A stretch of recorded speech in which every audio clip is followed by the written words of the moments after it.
The good news is you can do this. And I'm going to encourage you, whatever you've been through, my prayers are with you, my thoughts are with you.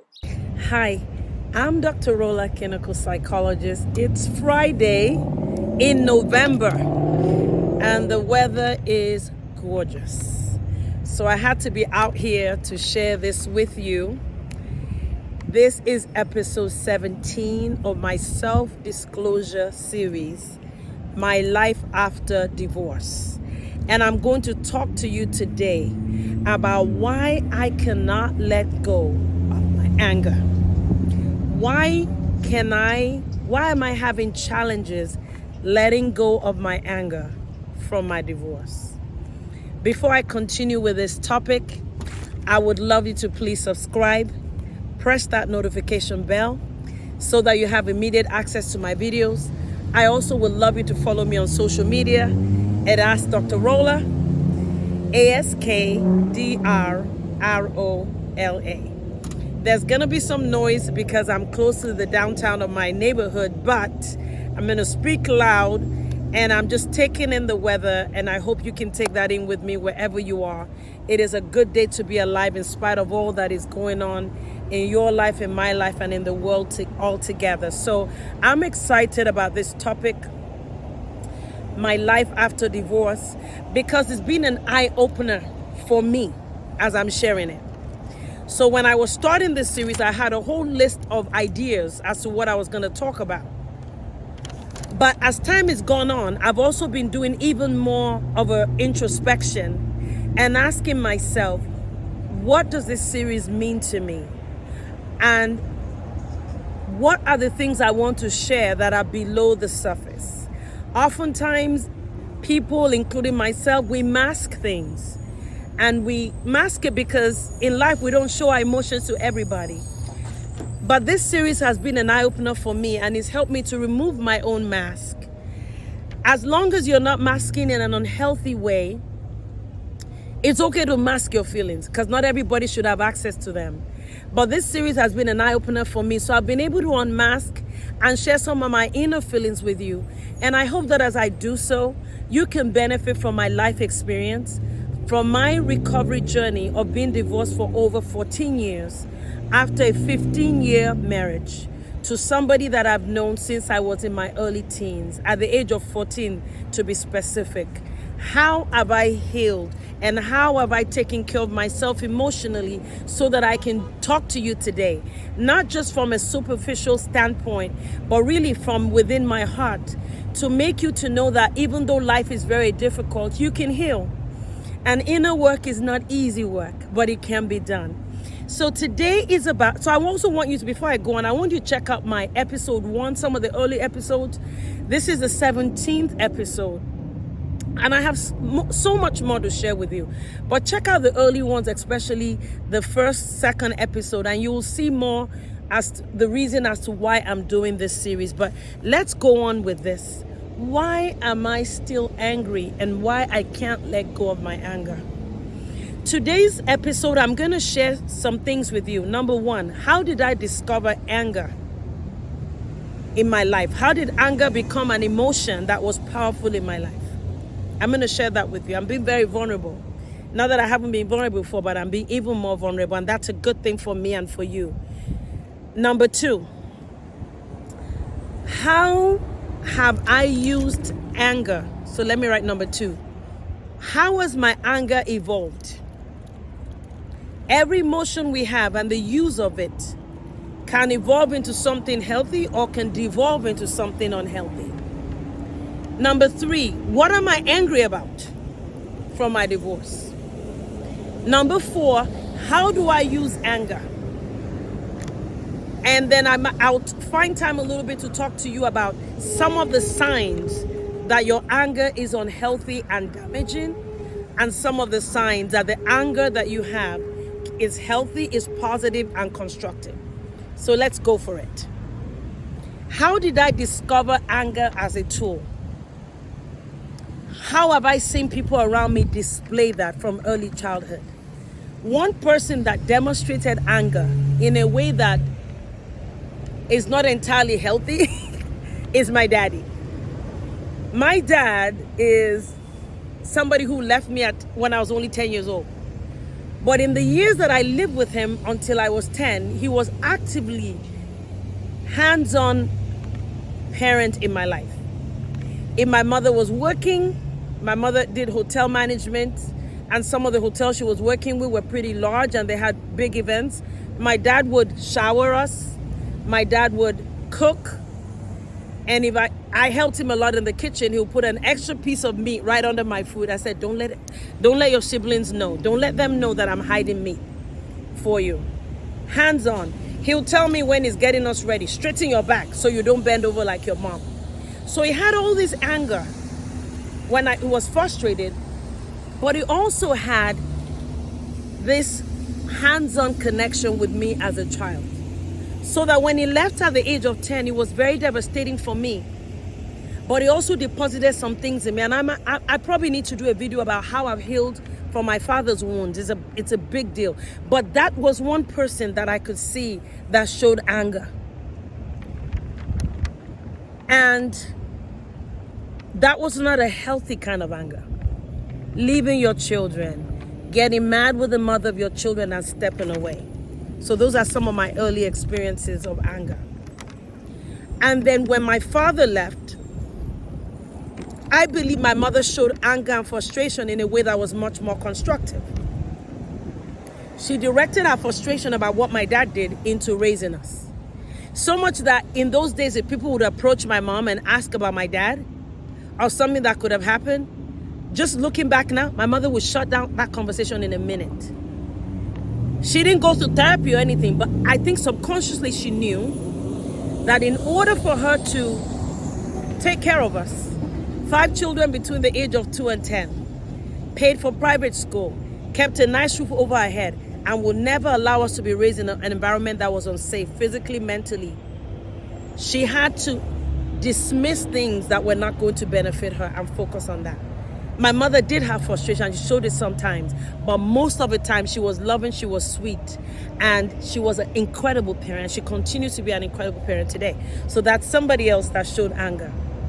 And somebody else who said to the people around her, God gave me my children, and if he gave them to me, he's going to give me the power that I need to take care of them. She backed up her prayer and her belief in God with action. So those were my early experiences of what anger looks like. And I'll leave that for you to judge. Number 2, how did my anger evolve? As a young person, seeing my mother being very constructive and purposeful in what was important in raising me and my siblings, focusing on the major, getting them the best education, keeping them in the same schools, even if that meant that she never could fit in with her friends who were wearing nice clothes. She redirected her frustration. And I helped with her. She helped me and groomed me at a very young age, at the age of 14, to start to run the business with her restaurant business. Because if she did not have a family member there, many of the staff would steal the money. So when I was a university student, I would leave my university halls and go help my mom. She gave me that sense of balance. My anger evolved in such a way that I understood that my frustration about what my dad did, the focus needs to be taking care of what needs to be taken care of now. Yes, we don't know the future, but not empowering somebody that doesn't want to be there. Empower those who want to be there and stay focused. That is how my frustration about my dad's behavior and pain and what he did to our family evolved. So you can imagine that when I now married my husband, my ex-husband, I put that same mindset and energy into the marriage. I'm sharing this with you so you can see foundationally how our life experiences can really influence the way we show emotions and the way we process emotions. And so what I did is I went into that marriage with a sense of purpose. Not so much out of fear so I don't just repeat what happened with my dad, because my mom was a great woman and she will continue to be a great woman regardless. But that same fight and that same energy, we were able to get married at a young age, and not because we were stupid. We had homes early. We were determined. I was determined. And in his own way, he was determined. That is a kind of energy that I brought into my marriage. And I continued to use that energy. Not just to make him happy, which is important, but more importantly, to make our union happy, which means I made sacrifices. And those are the sacrifices I look back on now and I say this wasn't a waste of time, even though it ended in divorce. These are sacrifices that need to be made to get to where you need to go. So that is how my anger evolved into action for me. Some of that coming up also meant ignoring some of my pain and my sadness, right? And focusing on what needs to be done. And that makes sense. But as you evolve and you have more peace in your life and you become more stable in terms of, the hustle, you may find that some of the emotions that you've ignored start to show up. And so for me, as I went into the field of psychology and I worked with people who were challenged, and I realized how blessed I was to have a mother, the kind of mother I had. To be honest, I started diminishing what my dad did even more, but I also became aware of some of the feelings that were in there that may have been masked, right? One of the things that came away from the way my father acted is that I do not like marriages or relationships breaking up, period.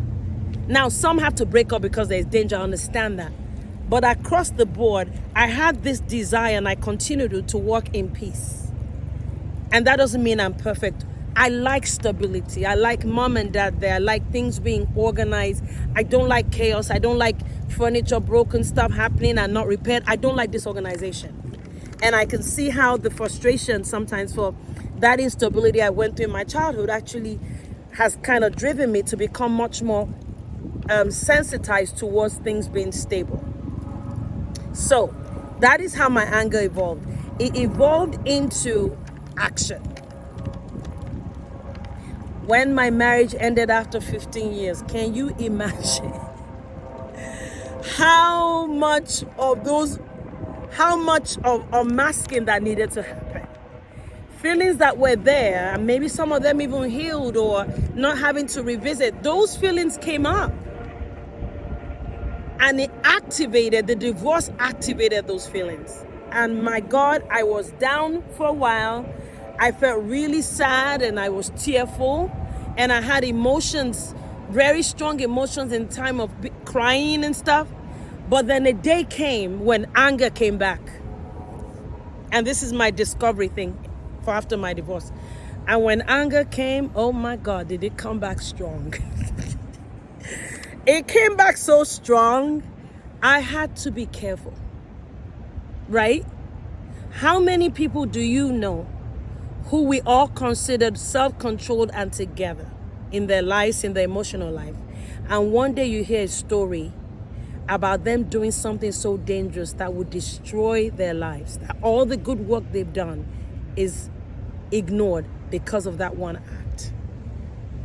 And that is why this emotion of anger must be managed, and it must be monitored, and it must be controlled.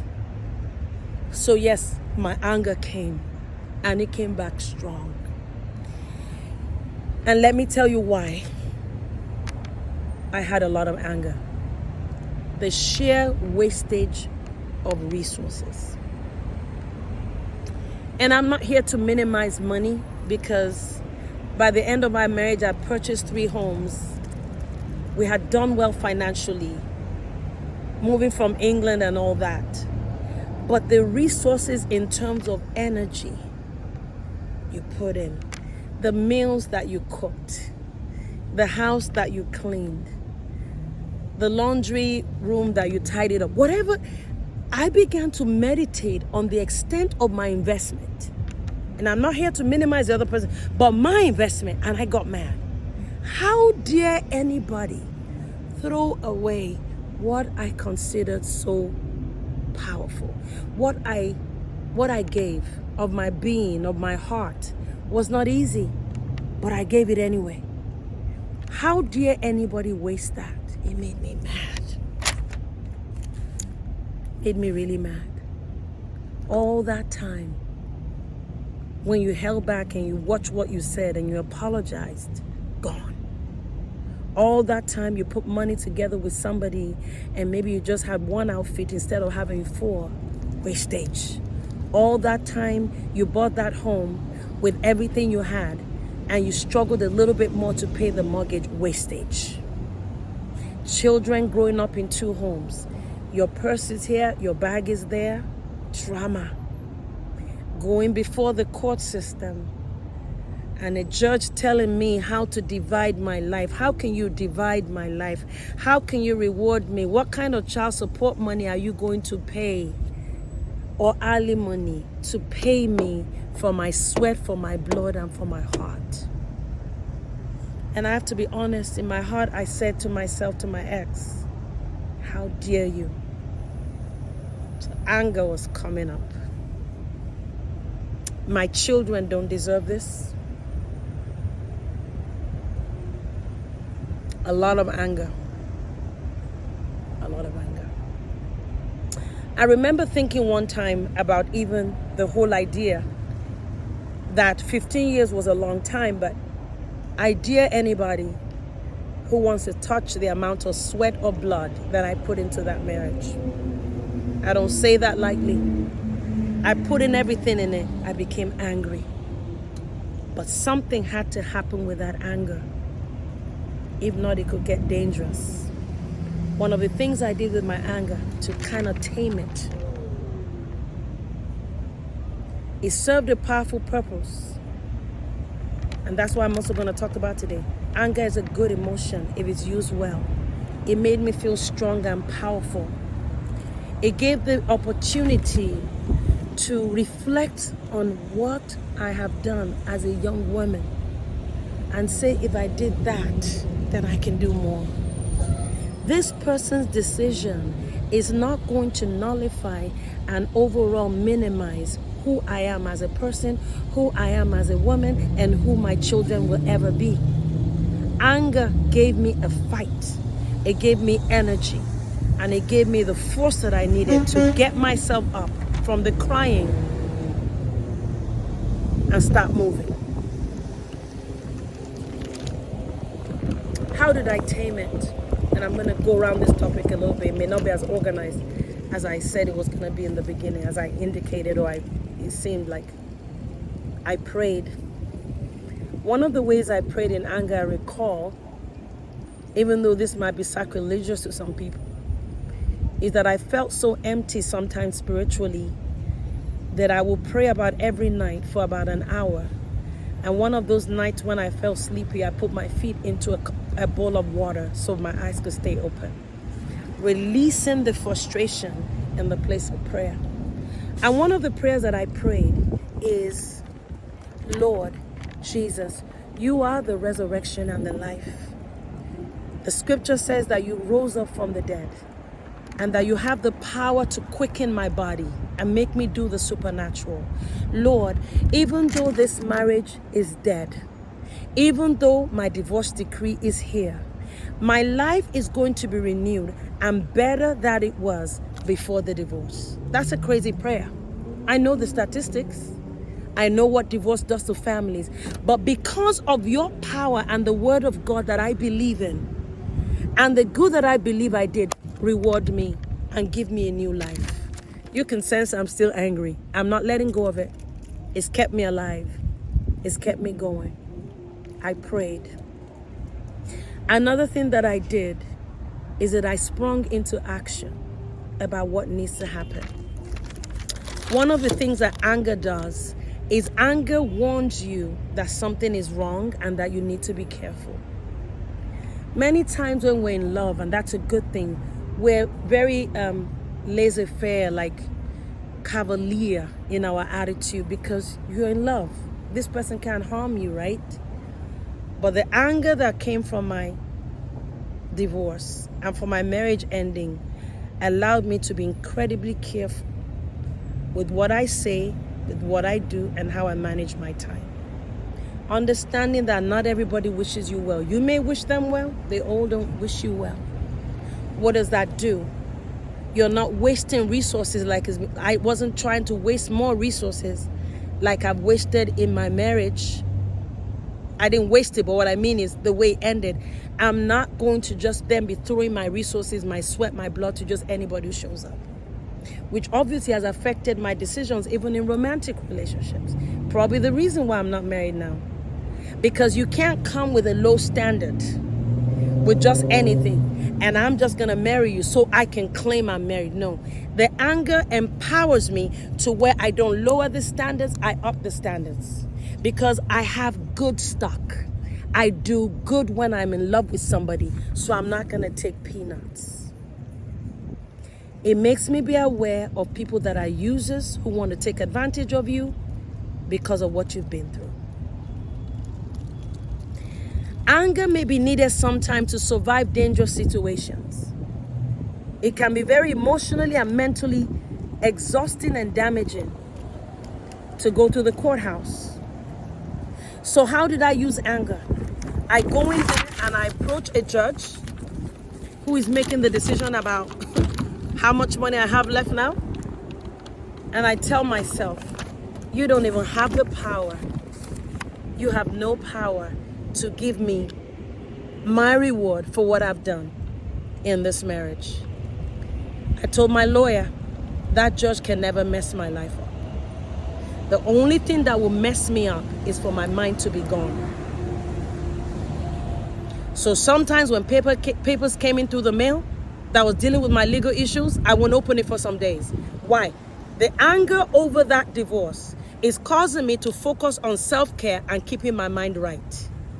That means that if you send me something, I'm going to give myself time. I'm going to get my act together, work out, pray, then I'll come visit it within 24 to 48 hours. That anger has made me driven, caused me to be driven in being alive and healthy so that I can get my payback for what I lost. It's now about my preservation. The anger helped me to look out for my children. Even though some of the things that my children were involved in, such as wanting to be engaged with their dad all the time and being away from me, that was uncomfortable for me. I didn't get married so that my children would live in another home. That's not my deal. So I never moved between homes. I live with my mom. But because I was angry about the devastating effect of divorce, mentally, emotionally on my children, over my children, I sprung into action to making sure that I do everything possible, even if I don't feel like it, to make them healthy. Let me give you examples. For example, every time you're going to daddy's house, we're going to leave, I'm going to let them go to daddy's house with a big smile. The first time my younger one was going to her dad's house, my older one, she was singing, I hate to go, I will not tell a lie. I sang with her. I'm not falling apart. You're my kid. God gave you to me. You have a dad, you're going to have fun with dad. Wherever dad wants to take you, go and have fun. When they call me, dad took me somewhere. Good job, baby. I'm happy you love your daddy. I am not going to allow that sense where a child doesn't feel loved by both parents. I'm not allowing that to stick around my kid. That is how I took that anger and used it in a constructive way. How did I use anger to motivate my children? When we started living without their dad, I said to them, I'm going to make a list of my responsibilities to you as mom. And you better make your list of what you need to be doing for me. We are a team. And I can't make it work without you, and you can make it work without me. But this is not a house of drama. Anything that goes on in your dad's house, I don't want to know about it. And anything that goes in here is none of his business. Of course, if it's something dangerous, fine, but that's not what's happening. This home, we are determined to become everything that God wants us to be in spite of what we have been through. They will not be mentally, emotionally, and spiritually damaged because of divorce. I'm mad about the effect on them, but I'm also mad enough to do what needs to happen, even though I don't sometimes like, even though I'm not involved in that process. It's okay for daddy to love them. and they enjoy their dad without having a sense of guilt that mommy is sad. The anger that I had made me very protective of them and protective of their emotional health. The anger that I also had drove me to pay close attention, because anger makes you cautious, right? It makes you hypervigilant. Anger makes you cautious, makes you hypervigilant. So the anger that I had about my divorce helped me to pay close attention to how my kids were doing. I did it from a maternal standpoint. I also did it from a spiritual standpoint. So I drive them to school about every day actually. When I moved to Georgia, we had buses. And then I still drove them to school, but I was available. I hate to say it, I rarely ever traveled. I was home with them even when they could be with a babysitter, because I wanted to see what is going on. I didn't just pay attention to academics. I wanted them to enjoy their lives recreationally. I wanted them to enjoy their life spiritually and just in their relationship in general. And I prayed like a mad woman, and I continue to. Directing my anger into saying, in spite of what I know, in the research about what divorce does to children, I am directing my anger into action to make sure that these young ladies are as successful and well-rounded as possible, and that they have a healthy relationship with both dad and mom. One prayer I often would pray over them is that the hearts of the children will be turned to their father, and the hearts of the father will be turned to their children. I pray that specifically over my children, so that daddy, I'm not saying that daddy is not praying, just my part here. They and daddy are tight. They need dad. They need dad. And thank God that they have him. So I said I was going to talk about what I'm angry about. I've shared that with you a little bit. How I've used my anger. What are some of the challenges with anger? It can get out of control. It can become the kind of emotion that could lead to self-destruction without the person even being aware of it. So I wanted to share with you today some of the ways that I keep the anger under control in a manageable level. But I never want it to go, because it drives me today. Most of what I did today, this YouTube channel, some of the projects I'm working on, is all because of the anger over that divorce. It's my payback. Paying back for what I went through. Let's talk about how you can keep it at a good level. You can keep anger at a good level when you focus less on people and more on outcomes. Imagine if I nurture the anger against my ex-husband. That anger will destruct. I will end up being self-destructive. And sometimes people could be very angry, but because they seem calm on the outside, people don't know they're really angry. I'm not just talking here about the outward signs. I'm talking about how you feel inside when you actually see that person again. Are you so mad that you can't even stand the sight of them? That's some serious anger. Somebody that you've known for so long, somebody that you've had children for, in my case. I can't afford that kind of anger. That kind of anger will kill me.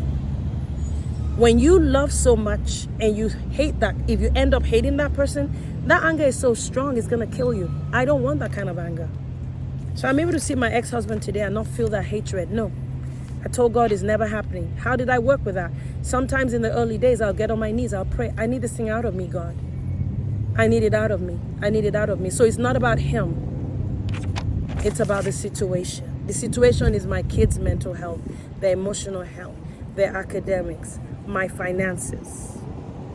What I also find when you do that is you spread out the anger. It's more manageable. So the anger that feels that is constructive is more into getting results and solving problems rather than damaging people or trying to pull them down. I also find that when the anger is not focused on one or two people as well, it helps you to disempower the pain that you suffered. Imagine me focusing my anger on my ex and anybody who I thought took his side. That's sick power. You realize people can give you a divorce paper, but in your mind you're married and you're enslaved to them. And I decided, I don't know how God is going to do it, how much inner work I had to do from the beginning, but I made up my mind. I can't hold people in that kind of power. For anybody who doesn't want to be with me, they have to be relegated to where they want to be, which is away from me. They're not living in my head. I'm free. Situations, focusing on situations and less on people, spreading it out into different areas of your life where you need change and that fuels your energy. And let it not be on a certain incident or event like divorce. If not mentally or emotionally, one could stay stuck there. I hope you can see that in terms of managing anger, you have to be on a very conscious level, listening to your body, listening to your mind, trying to see how you're managing it, and really going back and saying, this is not healthy, I'm going to change this, or this is healthy and this is why. So it does take quite a bit of inner reflection. If you don't feel ready to do this kind of work, maybe you've been through a lot of trauma, that's fine. All you should do now is just focus on what needs to be done from day to day. As time goes on, you will develop the strength to begin to do that inner work and reflection that is needed. One of the most comforting things I've heard in the last few years from my older child, she'll be 29 next month, and she says, "Mommy, I had a great childhood. And I give respect to their father, and I give myself respect. In spite of the divorce, they were raised up in homes that there was a lot of happiness." And that's something I never thought that I would hear from my daughter. But I had to monitor my anger.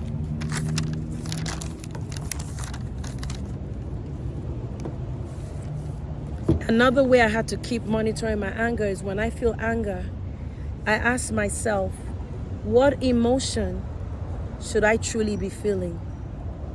The reason anger can be very explosive and dangerous is because we're focused then on one primary feeling. But one of the ways to manage anger well is to say, apart from being angry, what else am I feeling? I've had to do that consistently. So I'm angry about my divorce, but what else am I angry about? I may be angry about the abandonment. I might be angry about fear about the future. I might be angry about feeling overwhelmed and tired. Finding other emotions that are connected to the anger empowers me to be able to manage that anger and make sure that it is not out of control. So this is what my decision is being after 14 years of divorce. I got to hold on to some of this anger because it's working for me. I'm more aware of people. I'm more empathetic in my therapeutic work with clients. I get really good feedback. They say, "Dr. Rolla, you're very empathetic." Because as I'm more aware of my feelings, I'm able to connect with others. Another thing I also do is that anger also helps me for self-preservation. Because one of my vulnerabilities is giving too much to others and not taking care of myself. This anger has made me get up, do things that are just for me. And another area too is allowing people to, another thing I've done with the anger as well is understanding that I don't have the power to control other people. So if I'm angry about my divorce and I'm mad that it should not have happened, what am I going to do to make my children's lives better, to make my life better, to make myself financially strong, maybe even stronger than I was before I divorced? That is my responsibility. Not looking at, he should be doing that, you should be doing that. I have no control over them. My anger is mine, and that anger fuels me and me alone to spring into action. And that makes me to not focus as much as what other people are doing or not doing, and focus more on what I can do. And suddenly, little you, or me, in my case, little me, who didn't think I could cope, begins to take on things that I never thought I could take on. This has been a long video, and I have a lot more that I wrote down that I haven't even talked about. I don't know if I'll do another video about this, but the bottom line here is I am still angry, but the anger has evolved, I believe, and I know, from destructive to constructive. I can share with you what has happened in my life and how that anger has fueled me. And I can tell you that no matter how angry you feel, you want to still process the other emotions that are also connected with your anger. I want you to share this video with as many people as possible. This has been healing for me and really therapeutic, and I hope you feel the same way. Thank you so much for listening.